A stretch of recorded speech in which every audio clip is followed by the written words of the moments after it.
Hai Squadra, pada kesempatan kali ini aku akan membacakan 4 berita terpanas di minggu ini.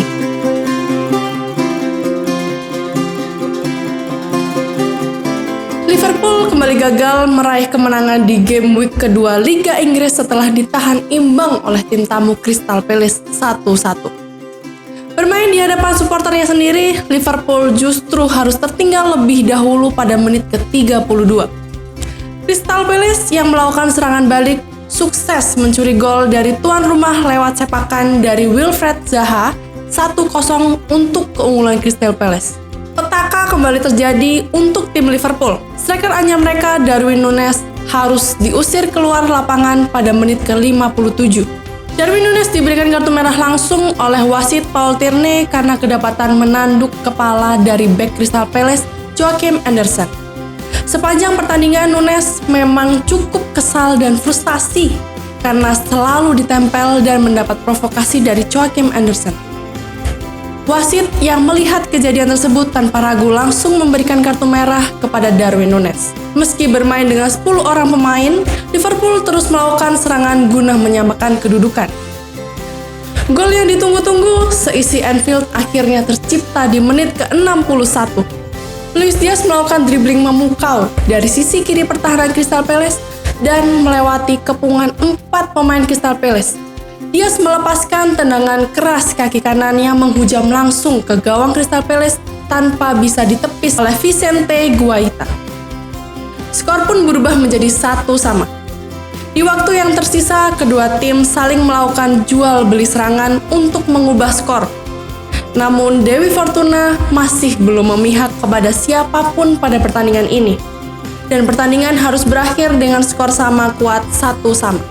Seusai pertandingan, Jurgen Klopp pun angkat bicara mengenai kartu merah yang didapatkan oleh Núñez. Jurgen Klopp menyesalkan sikap penyerang Uruguay itu yang terpancing dengan provokasi yang dilakukan oleh Joachim Andersen. Darwin tahu dia mengecewakan rekan satu timnya. Saya akan berbicara dengannya. Itu bukan reaksi yang ingin kami lihat, ujar Klopp dilansir oleh BBC. Berkat kartu merah yang didapatkan, Darwin Núñez harus absen dalam 3 pertandingan ke depan. Yang paling dekat, Darwin Núñez akan absen di laga Big Match ketika Liverpool bertanding ke Old Trafford, markas dari Manchester United. Selain harus absen ketika menghadapi Manchester United, Darwin Núñez juga akan absen ketika Liverpool menghadapi Bournemouth dan Newcastle United. Jurgen Klopp juga mengatakan ia akan memberikan hukuman yang positif kepada anak asuhnya tersebut. Kami akan menggunakan waktu secara produktif, kami akan menggunakan skorsing untuk melatih fisiknya agar lebih kuat. Bukan hukuman, tetapi untuk membuatnya lebih kuat, tutup pelatih berkebangsaan Jerman tersebut. Berkat 2 hasil imbang yang mereka peroleh, untuk sementara Liverpool harus bertahan di peringkat 12 klasemen sementara dengan koleksi 2 poin.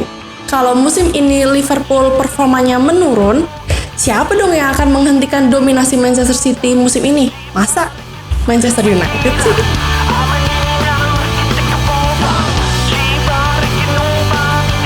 Tidak cuma Erling Haaland dan Darwin Núñez nih, sosok striker yang harus diwaspadai oleh para lawan musim ini. Tapi ada satu sosok lagi yang perlu mendapat perhatian ekstra oleh para lawan. Sosok tersebut adalah Gabriel Jesus. Gabriel Jesus memutuskan hengkang dari Manchester City dan memilih bergabung dengan Arsenal pada bursa transfer musim panas kali ini. Sepertinya keputusan untuk berganti seragam merupakan keputusan yang sangat tepat. Di bawah asuhan Mikel Arteta, Gabjes seperti terlahir kembali menjadi sosok striker yang sangat menakutkan di lini depan. Di Arsenal, Gabjes sepertinya menemukan kembali sentuhan-sentuhan magisnya yang sempat hilang ketika bermain di Manchester City. Tidak perlu waktu lama, Gabjes langsung membuktikan bahwa keputusan Arsenal untuk membawanya ke Emirates Stadium adalah sebuah keputusan yang sangat tepat. Dalam 5 laga uji coba yang dilakukan di Arsenal, Gabjes tampil memukau dengan menorehkan 7 gol.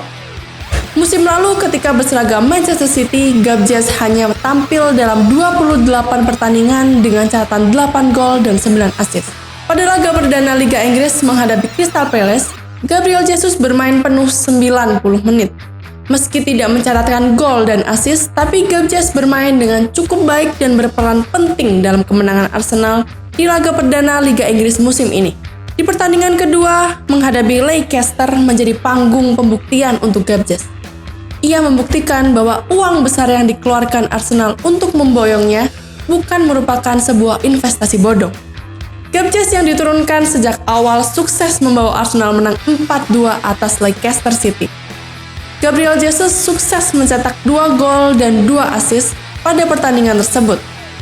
Yang artinya, dari seluruh gol yang dicetak Arsenal ke gawang Leicester, selalu ada andil dirinya dalam setiap proses golnya. Dengan catatan impresifnya ketika menghadapi Leicester tersebut, tentu saja pemain Brasil bernomor punggung 9 tersebut dinobatkan sebagai Player of the Match pada pertandingan itu. Gimana nih menurut kalian? Dengan hadirnya Gabjes di lini serang Arsenal, apakah Arsenal bisa menjadi pesaing Manchester City untuk meraih gelar juara Liga Inggris musim ini? Atau cuma ngegas di awal musim tapi bakal kehabisan bensin di tengah musim?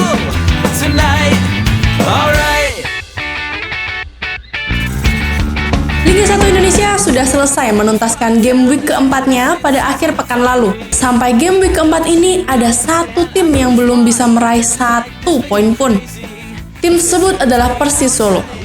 Persis Solo sendiri adalah tim promosi yang baru naik ke Liga 1 setelah musim lalu berhasil menjadi champion di Liga 2. Yang terbaru, Persis Solo harus bertekuk lutut di kandangnya sendiri ketika menjamu Persita Tangerang. Sebenarnya Persis Solo sempat unggul terlebih dahulu di menit ke-45 lewat gol Alexis Mesidoro dari titik putih. Akan tetapi Persita Tangerang justru mampu bangkit dan mengembalikan keadaan di babak kedua melalui gol yang dicetak oleh Ezequiel Vidal di menit ke-53 dan Ramiro Vergonzi di menit ke-71. Seusai pertandingan, Jackson F. Thiago pun angkat suara mengenai kekalahan beruntun yang dialami oleh timnya. Jackson menjelaskan bahwa timnya masih belum bernasib mujur untuk memecahkan telurnya pada awal musim ini. Nasib kami pada hari ini tidak seperti apa yang kami harapkan, padahal kami semua sudah berusaha. Masalah kami saat ini cuma kemenangan, ujar Jackson dalam konferensi pers usai laga. Persis Solo sudah menderita 4 kekalahan dari 4 laga awal di Liga 1 musim ini. Persis secara berturut-turut kalah dari Dewa United 2-3, Persija Jakarta 1-2, Persikabo 1973 2-3, dan yang terbaru kalah dari Persita Tangerang 1-2. Walaupun bernasib naas dan gagal meraih 1 poin pun di 4 laga awal, Jackson menegaskan bahwa dirinya tidak akan mundur dari jabatannya sebagai pelatih Persis Solo. Saya tidak akan mundur bukan alternatif buat saya. Saya akan terus maju sampai batas nasib saya, ujar pelatih asal Brazil itu melanjutkan. Untuk sementara ini, tentu saja Persis Solo berada di dasar klasemen sementara Liga 1 dan menjadi satu-satunya tim yang belum memperoleh 1 poin pun dari 4 laga yang sudah dijalani. Kita doakan bersama, semoga saja Persis Solo bisa segera bangkit dan meraih poin pertamanya di laga selanjutnya. Dan semoga Persis Solo tidak turun kembali ke Liga 2 dan hanya menumpang lewat di Liga 1 musim ini.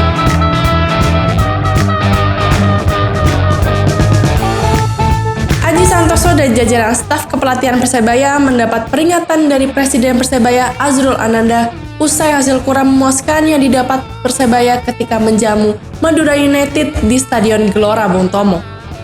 Meski tampil di hadapan dukungan penuh supporter sendiri, tak lantas membuat Persebaya bisa meraih poin penuh pada laga tersebut. Madura United harus memaksa tim Persebaya untuk berbagi poin setelah derby Jawa Timur itu berakhir dengan skor sama kuat 2-2. Pada awalnya Persebaya sempat unggul dengan skor 2-1 atas Madura United. Akan tetapi petaka muncul di menit-menit akhir pertandingan. Tepatnya di menit 90+2. Cleberson de Souza hadir sebagai penyelamat Madura United dan mencetak gol guna memaksa pertandingan tersebut berakhir dengan skor imbang 2-2. Azrul Ananda selaku Presiden Persebaya langsung melakukan pertemuan manajemen usai laga menghadapi Madura United. Azrul Ananda menyoroti 2 hal yang perlu dibenahi Aji Santoso dan jajaran staf kepelatihan Persebaya untuk kedepannya. Kami meminta tim pelatih untuk membenahi 2 hal. Pertama, skema pertahanan set piece. Kedua, manajemen permainan pada menit-menit akhir karena ini menjadi habit yang tidak menyenangkan, ujar Presiden Persebaya tersebut. Meskipun baru meraih 1 kemenangan sejauh ini, Azrul tetap memiliki harapan besar kepada skuad Bajul Ijo musim ini. Azrul percaya bahwa Persebaya memiliki deretan pemain dengan potensi yang tidak main-main. Kami memiliki pemain-pemain muda yang punya bakat luar biasa. Kami percaya tim pelatih bisa melakukan perbaikan, membawa tim ini terbang tinggi. Tutup Azrul mengakhiri wawancaranya.